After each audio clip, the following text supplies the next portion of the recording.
Team India సెలెక్టర్లకు సరికొత్త తలనొప్పి వచ్చి పడింది. ఇప్పటికే టీ20 జట్టులో ఖాళీలు లేక కొట్టుకుంటుంటే కొత్తగా మరో ఆటగాడు నా స్థానం ఏది అంటూ సవాల్ విసురుతున్నాడు. వరుస విధ్వంసాలతో సెలెక్టర్లను ఇరకాటంలో పడేస్తున్నాడు. ఇంకా ఏం కావాలంటూ ఒత్తిడి పెంచుతున్నాడు. నాకు అర్హమైన స్థానాన్ని ఇవ్వకపోతే ఇంకా చెలరేగిపోతానంటున్నాడు. ఇంతకీ ఆ ఆటగాడు ఎవరంటే ముంబైకి చెందిన 28 ఏళ్ల సర్ఫరాజ్ ఖాన్. ఈ ఆల్ ఫార్మాట్ స్టైలిష్ బ్యాటర్ ప్రస్తుతం జరుగుతున్న విజయ్ హజారే ట్రోఫీలో ఆకాశమే హద్దుగా చెలరేగుతూ టీ20 బెర్త్ కోసం భారత సెలెక్టర్లకు సవాల్ విసురుతున్నాడు. న్యూజిలాండ్ సిరీస్కు ఎంపికైన middle order batter Tilak Varma గాయపడిన నేపథ్యంలో సర్ఫరాజ్ తన ఆటతో మరింత వేగాన్ని పెంచి ఆ స్థానం నాదే అంటూ బ్యాట్తో రాయబారం పంపుతున్నాడు. ఇటీవల ఆయన ప్రదర్శనే ఇందుకు నిదర్శనం. విజయ్ హజారే ట్రోఫీలో భాగంగా గతేడాది చివరి రోజు గోవాతో జరిగిన మ్యాచ్లో అతడు మహోగ్రూపం దాల్చాడు. 75 బంతుల్లో 157 పరుగులు చేశాడు. ఇందులో ఏకంగా 14 సిక్సర్లు, 9 ఫోర్లు ఉన్నాయి. ఒక్క ఇన్నింగ్స్లో ఇన్ని సిక్సర్లు అంటే సర్ఫరాజ్ విధ్వంసం ఏ స్థాయిలో సాగిందో అట్టే అర్థమవుతుంది. తాజాగా పంజాబ్తో జరిగిన మ్యాచ్ల్లో సర్ఫరాజ్ తన విధ్వంసం డోసును మరింతగా పెంచాడు. కేవలం 15 బంతుల్లోనే హాఫ్ సెంచరీ పూర్తి చేసిన నన్ను ఎవడ్రా ఆపేదంటూ చెలరేగిపోయాడు.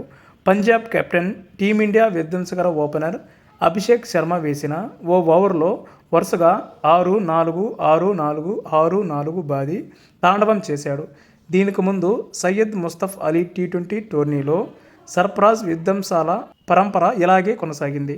ఆ టోర్నీలో రాజస్థాన్తో జరిగిన ఓ మ్యాచ్లో కేవలం 22 బంతుల్లో 7 సిక్సర్లు, 6 ఫోర్లతో 73 పరుగులు చేశాడు. దీనికి ముందు మ్యాచ్లో హర్యానాపై కూడా ఇదే స్థాయిలో రెచ్చిపోయాడు. 25 బంతుల్లో 9 ఫోర్లు, 3 సిక్సర్ల సాయంతో 64 పరుగులు చేశాడు. ఇంత చేసిన సర్ఫరాజ్కు టీమిండియాలో ఏ ఫార్మాట్లోనూ అవకాశం దక్కడం లేదు. ఇందుకు కారణమేంటో సెలెక్టర్లే పరిశీలించుకోవాలి. ముందుగా సర్ఫరాజ్ను సెలెక్టర్లు టెస్ట్ ప్లేయర్లుగా పరిగణించారు. 6 మ్యాచ్ల్లో సెంచరీ, 3 అర్ధ సెంచరీలు చేసి రాణించిన పక్కకు పెట్టారు. టెస్ట్ బెర్త్ కోసం చాలా కాలం ఎదురుచూసిన సర్ఫరాజ్ ఇంకా లాభం లేదంటూ మిగతా 2 ఫార్మాట్లపై దృష్టి పెట్టాడు.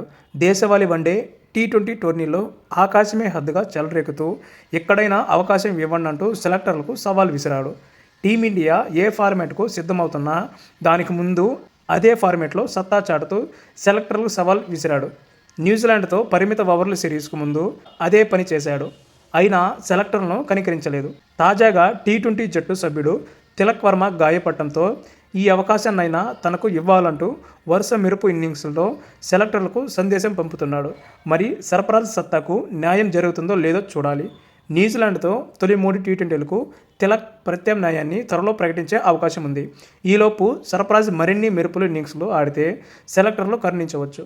తిలక్ స్థానాన్ని సర్ఫరాజ్కు పోటీగా మరికొంతమంది కూడా ఉన్నారు. రుతురాజ్, పడికల్, శ్రేయస్ అయ్యర్ ఇలా చెప్పుకుంటూ పోతే లిస్ట్ జాంతాడవుతుంది. సెలెక్టర్లు ఏం చేస్తారో చూడాలి.